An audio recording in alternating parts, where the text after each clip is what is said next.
After 5 years of playing NRL Supercoach, I thought it would be fun during this off-season to speak about Supercoach then and now. So in this video, I'm going to be revealing my teams over the last 5 years, what the players scored that round and what they were worth, compared to the team that I finished off with in 2024, looking back at some names of some players that we probably no longer have in the game. This is a bit of fun for the off-season. Welcome to Supercoach then and now.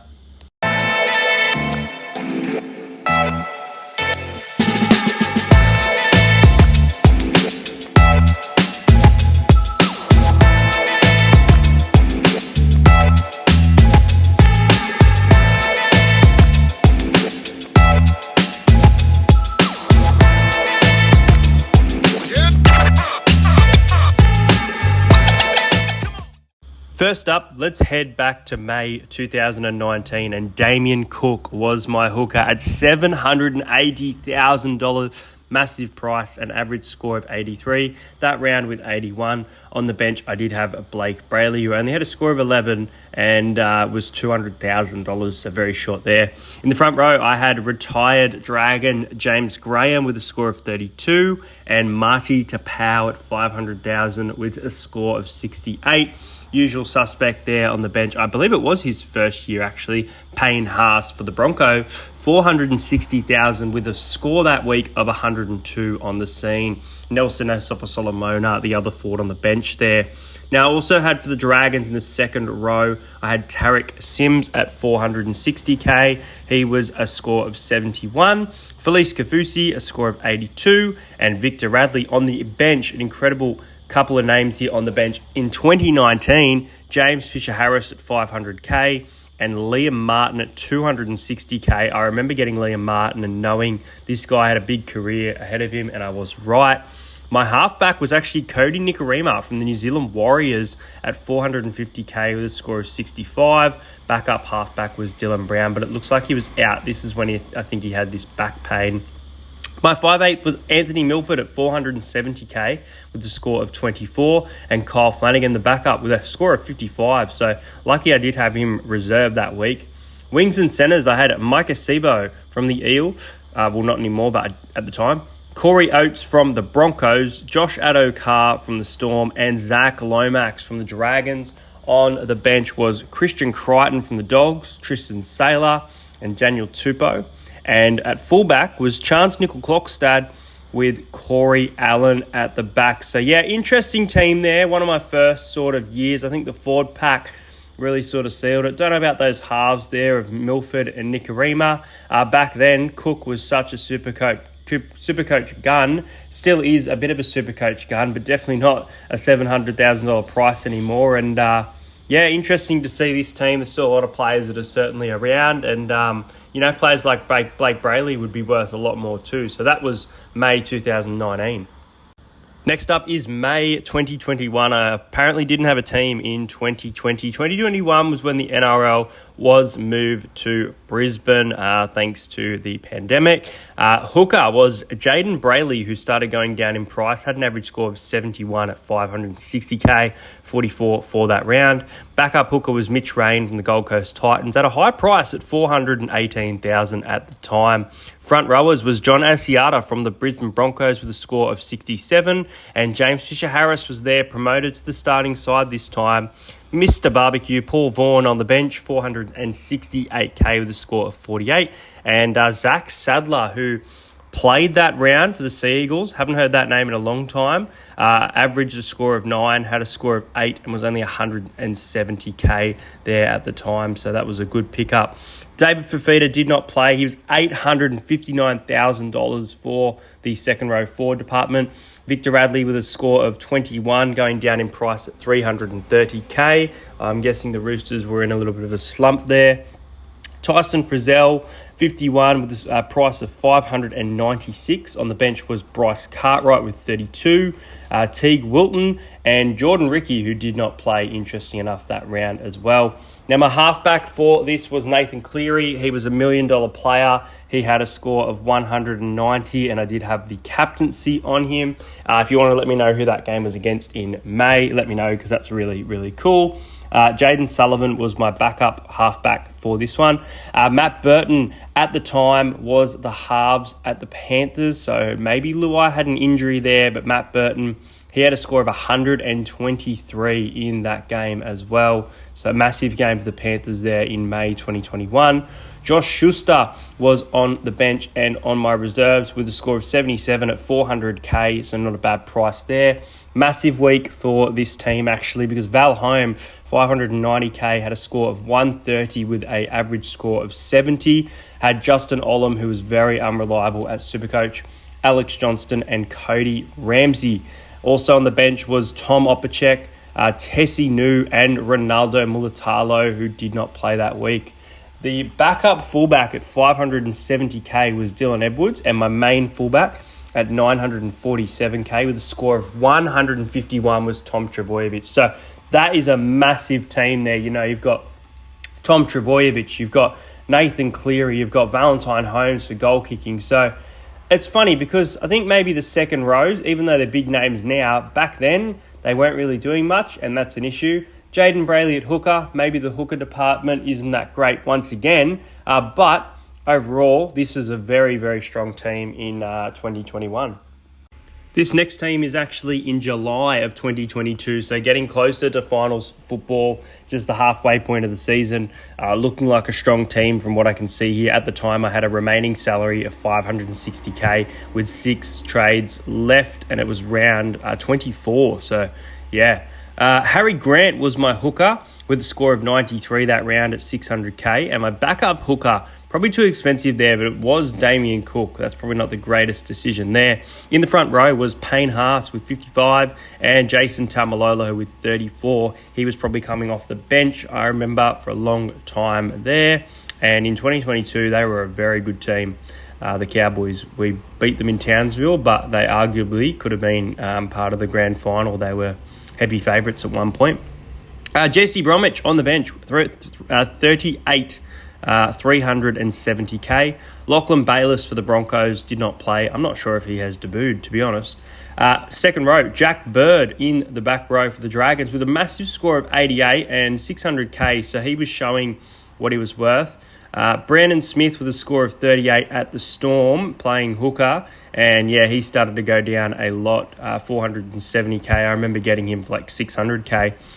Scott Sorensen, 36 with 370k and rising. On the bench was Sean Lane, big price, 600k, but if you remember, his season with Dylan Brown in 2022 was massive. Also on the bench was Brodie Jones and Jack Howarth, who is now, Jack Howarth, 2 years ago in the Supercoach team, expected to be a second row forward, build up. He's now played in an NRL Grand Final, a consistent year of football, a starting centre for the year. So what a turnaround for Jack Howarth. Halfback was Ben Hunt, who, he should have won the Dally M medal that year. I'm pretty sure that is the year that I'm thinking of, where Nico, I think, won it. 450k with a score of 75. Kurt Falls on the reserves, played that week with 49. So that might have been when Cleary was injured heading before final. Jack Whiten with 460k did not play that round. Cameron Munster, however, did play that round, and he was with 91. So it's interesting I got Whiten and Munster swapped around there. I would obviously have Munster as the starter, Whiten as the bench, you'd think, but interesting choices there. Wings and centres, I had Olam once again, but he was a little bit better this year with a score of 42. Corey Oates, Brian To'o, Joseph Swali'i, and on the bench was Jason Saab, Grant Anderson, and Selwyn Cobbo. At the back, for fullback, I had a switch between Clint Gutherson, who had a score of 69 with the captaincy that week, and Scott Drinkwater with a score of 81 at 500k. So, interesting team, that one. You got Harry Grant, very reliable hooker. You got Jack Howarth, who at the time wasn't really known, wasn't really playing, but towards the end of the year, if the Storm were able to secure a top 2 spot, which they ended up finishing 5th that year, but you've still got a strong forward pack. You've got Taumalolo, you've got Haas, Sean Lane at the time. I remember how good he was. Trying to think of Munster's 2022 form, but 91's not a bad score there. There's probably room for improvement in that halves department. I think Kurt Falls was a good choice at the time, but looking back on it, I think you'd want someone else. And let's move into 2023. Next up in February of 2023 with a projected score for round one of 947. So this team probably needed some work and probably got better as the year went on. But starting team was Harry Grant at hooker with Jaden Sullivan on the bench, who was getting a hooker/bench role with the Dragons and impressing in pre-season. Jake Trebojevic and Spencer Leniu make up the props. So not a bad prop department there, but not the greatest, with Eddie Blacker and Davey Moale, who I thought Davey Moale was a great pick throughout the year on the bench from the Rabbits. Second row forwards were Isaiah Papali'i, who headed from the Eels to the Tigers, $830K. And he did nothing at the Tigers. Let's see what he does at the Panthers. But yeah, this was not worth $800K at all. Felice Kafusi for his new club, the Dolphins, and Jermaine Hopgood for Parramatta, who ended up just killing it at Supercoach, $290K. I believe he got to about the $500K mark throughout the season as it went on and impressed a lot of people, including Rugby League Guru. Zach Hosking from the Penrith Panthers at the time, now at the Canberra Raiders. I think he's a good player. I really do. And I think he can get some big scores as well when he does. Play that second row forward sort of player. Ray Stone from the Dolphins, and I'm not going to guess, but Cowboys are Price. Is it Ray Price? No, I'm not sure. Robert Price? Not sure, but a Cowboys player there. At halfback, I had Mitchell Moses, $730K. Ended up starting the season last year and then missing quite a bit of it due to injury. On the bench, I had Cooper Johns. Yes, I know. This team has a lot of question mark. This is not the Kyle and Jackie O team. This is actually my Supercoach team. Tom Dearden at 5'8", $600K. Surprised to see him at that price. I know he's such a good player, but I feel like over the last 18 months he's really developed. But I guess people in the Supercoach were starting to see it beforehand. Isaiah Katoa for the Dolphins, sort of a rookie at the time as well, and had a pretty good season for his first year with the club. Ruben Garrick was always a good Supercoach choice of mine where I could get him, but his price of $740K, I don't know if it was justified to start last year, and his goal kicking was a little bit off. Greg Marju from the Knights, $580K. Massive year for him. He went to about $700, $800K, and I believe he was either the top try scorer or very close to being the top try scorer. Paul Alamotti did nothing for me at the Bulldogs, $200K. That's all I'll say. Joseph Swali'i, $590K for the Roosters. And on the bench was Khan Pereira at $200,000. What a pick there. Phenomenal for the Gold Coast.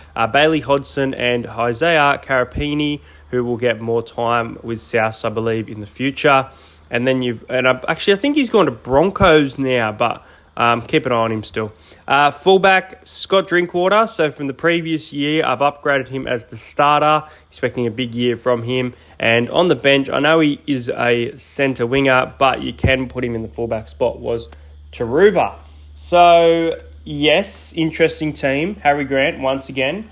Forwards aren't that great. Hopgood, good choice. Zach Hosking, good young gun. Davey Moale, good young gun. So some good young guns in here, but definitely some risks. Same with Khan Pereira, that sort of thing. Cooper Johns, Felice Kafusi, Paul Alamotti, some silly decisions at the time.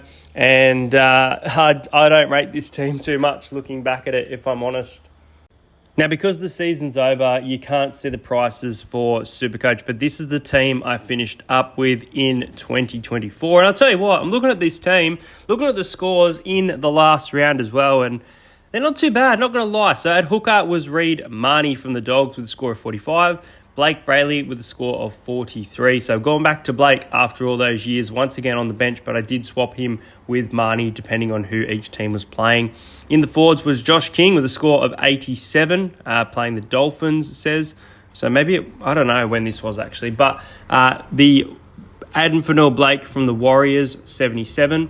Keenan Palacia, 21, and Jesse Colcoins. Not a bad front rower set there overall. Maybe you get rid of Palacia and get someone at a little bit more value. Second row forwards, Max Plath, massive season from him on Supercoach. Moved from being a front row forward to, from bench first to front row forward to becoming that sort of hooker role. 44 for him. Jeremiah Nanai and Dylan Lucas, big season from him. Keep an eye on him. He's a great Supercoach player with the Newcastle Knights. Satili Tupanua finished off with 118, it looks like, against the Gold Coast Titans in a big game there. I had Hohepa Peru, saw him in the, I think it was the Indigenous Maori game, bit of a prospect pick. And Preston Ricky, who I think played 2 games of NRL in 2024. Then I had the Dally M medalist Jerome Hughes as my captain with a score of 132. Jack Cogger on the bench for the Knights against the Rabbitohs with a score of 120. Massive score for him there, Jack Cogger. Then I had Isaiah Katoa actually as my starting hooker, as my starting 5'8", with Tom Dearden on the bench because the Cowboys had the bye. So I did have Dearden and Hughes as my halves combination, which is really nice there.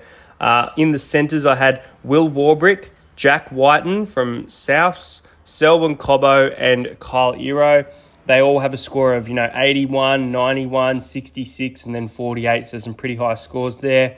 On the bench, I had Ben Travojevic, Alex Young from the Roosters, who I don't think got his debut, and Ethan Strange, who set himself up for a great season with the Canberra Raiders.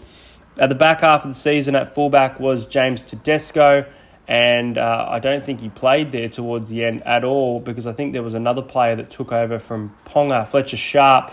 I had David Armstrong who, I think after Magic Round he sort of went missing. But, there was my final team. And I think, Reid Marnie was almost a Queensland Maroon, has had some great seasons over the year. That's a strong forward pack in my opinion of Adam Fanua-Blake and Josh King, very consistent players. Max Plath, Jeremiah Nanai, Dylan Lucas. I really, really, really like this team. You got Hughes, you got Dearden, you've got Ethan Strange, a rookie. I wouldn't say you'd replicate this team to start the year. And then you got those sort of centre department. You've got Cobbo, Whiten, Warbrick, Iro, with James Tedesco at the back, killing it for the Roosters, going on a bit of a run late season once again. So those are my Supercoach teams from 2019 through to now. Obviously, 2020 mustn't have played Supercoach. I hope you guys enjoyed this video. Let me know in the comments which team out of these teams do you think was the best year. Make sure you subscribe to the channel if you're new around here. At 5,000 subscribers, I am giving away an NRL membership, so I'd love to do that before Christmas. But hope you guys enjoyed it. Next video you'll probably see will be my NFL tipping video, but I'll try and make some more NRL content over the off-season for you guys. Thanks for watching. I'll see you guys later.